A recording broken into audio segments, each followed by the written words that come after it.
चलिए फिर से एक बार देखते हैं। दो चर वाले रैखिक समीकरण का व्यापक रूप क्या होता है? X plus b y plus c बराबर 0, dx plus e y plus f बराबर 0। बुक है क्या? बुक है? बुक दीजिएगा, बुक दो तनी जल्दी। X plus b y plus c बराबर 0, dx plus e y plus f बराबर 0। ध्यान से देखोगे तुम लोग भी, ये नहीं कि तुम लोग को समझ में नहीं आएगा, ऐसे मत सोचो, पक्का आएगा, सबको समझ में आएगा। तो पहला नियम, यदि शर्त है, क्या शर्त है? शर्त यह है कि यदि ए बटा डी, ऑलरेडी आप लोग पढ़ चुके हैं, पहले समझ में आता होगा कि ए बटा डी क्या है। यहां पर जैसे यहां पर कोई क्या होगा? अचर पद होगा, और यहां पर भी अचर पद होगा। इसको a1 बटा a2 लिख सकता है परीक्षा में, b1 बटा b2, c1 बटा c2 ये भी लिख सकता है। हमने इसको a से सूचित किया है, इसको d से, इसको a1 से, इसको a2 से सूचित कर सकता है, घबराने का नहीं है। a बटा d बराबर होगा b बटा e not equal to c बटा f। तो इस कंडीशन में पूछेगा कि हलों की संख्या कितना होगा? क्या पूछेगा? हलों की संख्या, हलों की संख्या। ठीक है, स्कूल जाना है? स्कूल जाना है जी, तुम लोग को तो नहीं जाना है।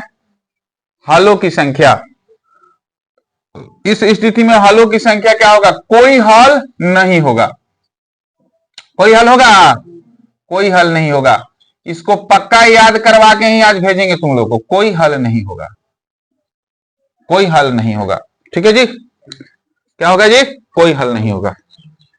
वेरी गुड, लाइट भी आ गया।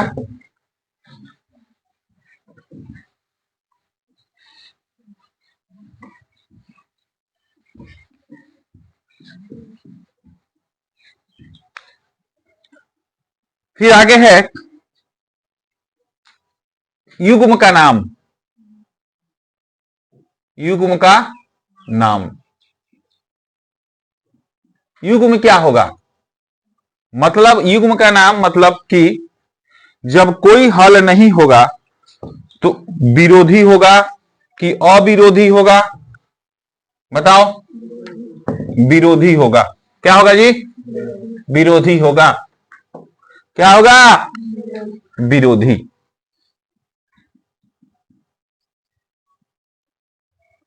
विरोधी होगा, कोई दिक्कत नहीं है। अब आते हैं, बात करते हैं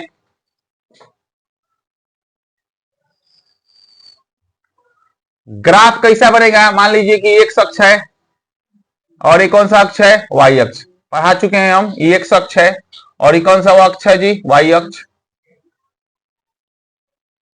ठीक है, तो ग्राफ कैसा बनेगा?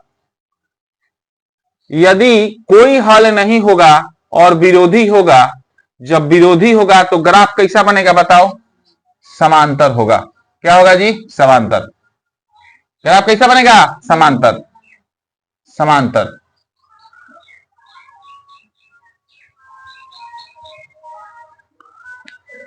कोई दिक्कत है? ग्राफ कैसा बनेगा बोलो?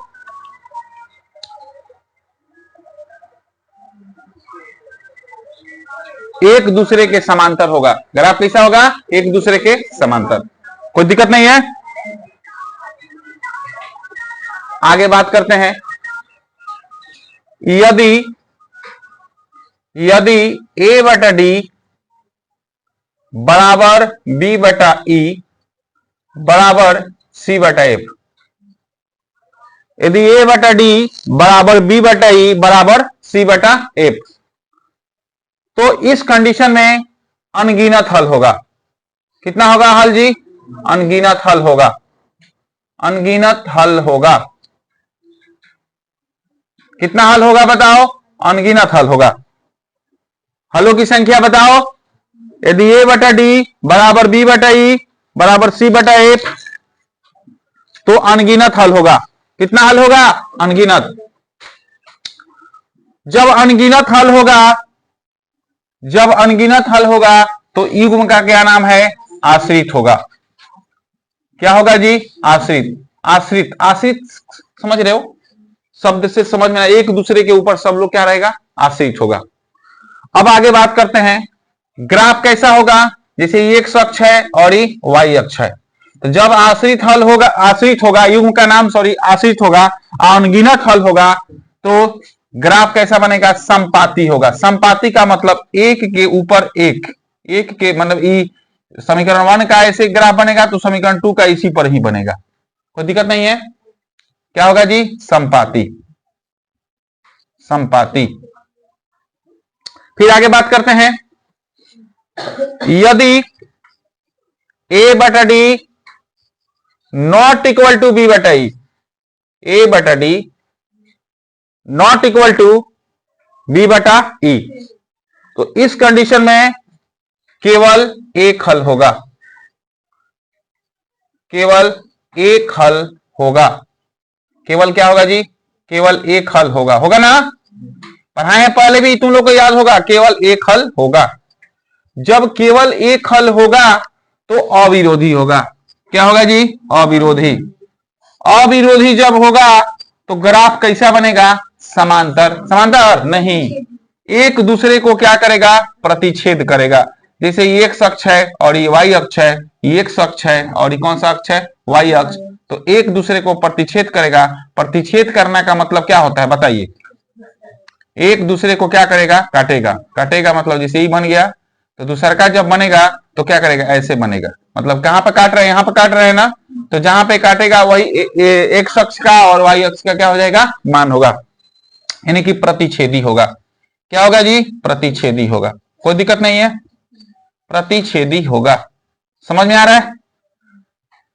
सबको समझ में आ गया? फिर से समझिए, दूसरे तरीका से समझिए, ए बटा डी बराबर बी बटा ई। ठीक है, जैसे मान लीजिए ए एक लड़का है, क्या है? एक लड़का है, और ये क्या है? एक लड़की है। क्या है? क्या है जी? एक लड़की है।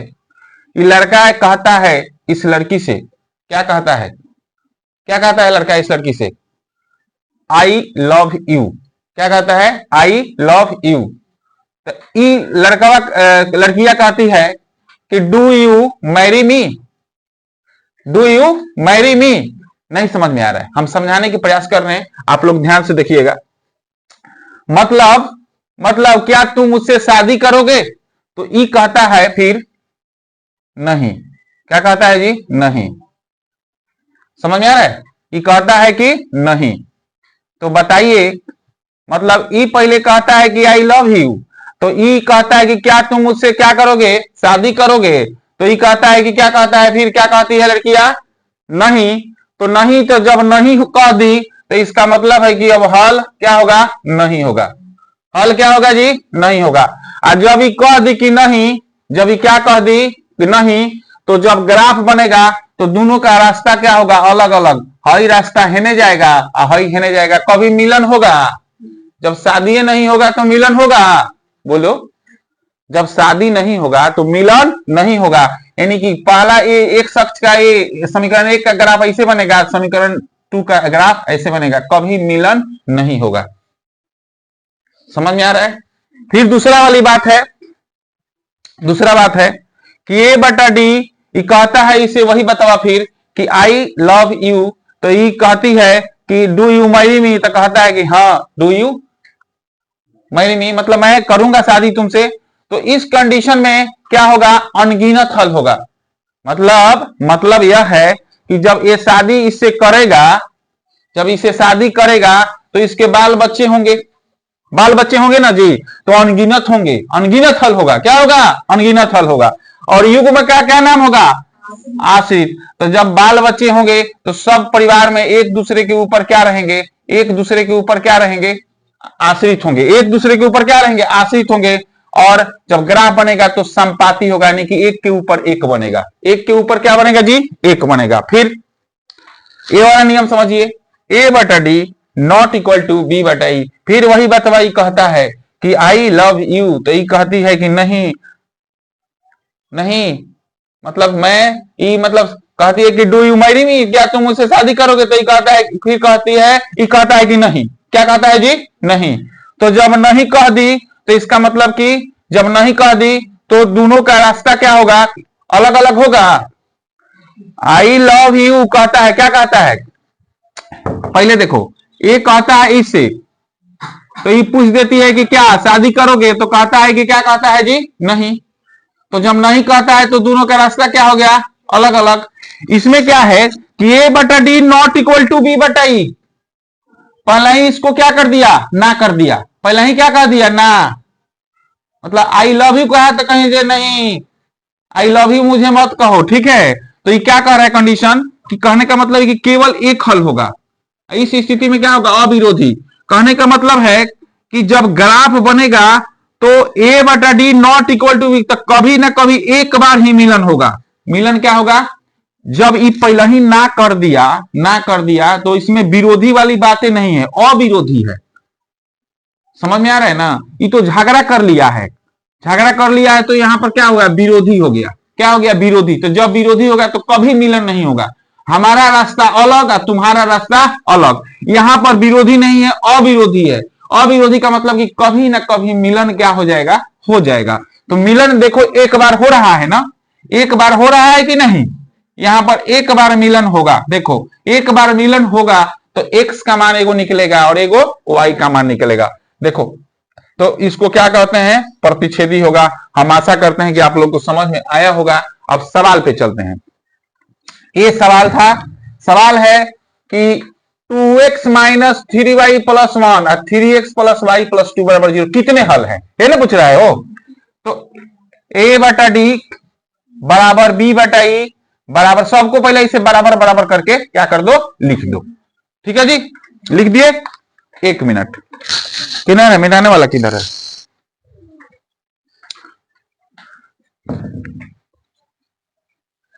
मिटाने वाला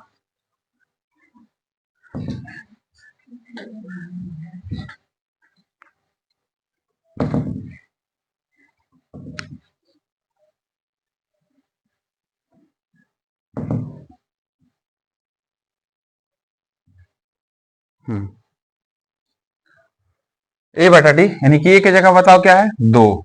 2 बटा 3 बराबर 3 बटा 1।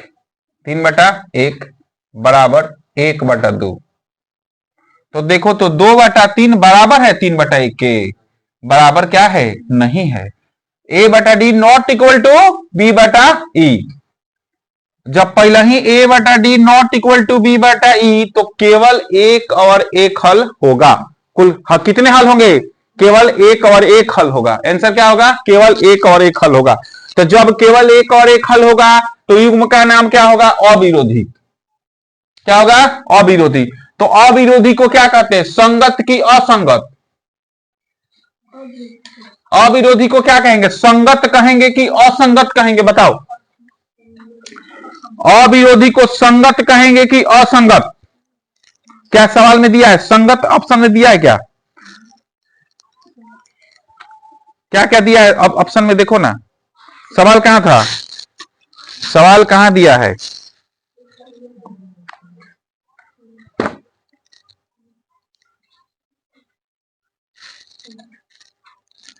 कहां से दिए थे सवाल जी?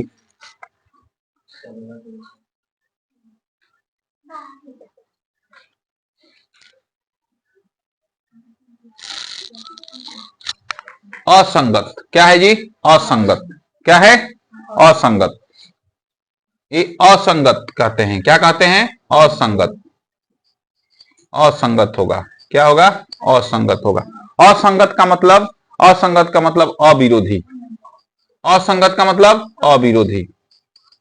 असंगत का मतलब अविरोधी। ठीक है, असंगत होगा। क्या होगा जी? असंगत होगा। इस तरह के सवाल आप लोग क्या करेंगे?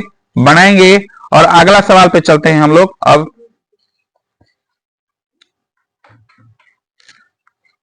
एक सवाल दिया इसे, देखो इसको तो नहीं मिटाओ जी, सलो मिटाओ तो आके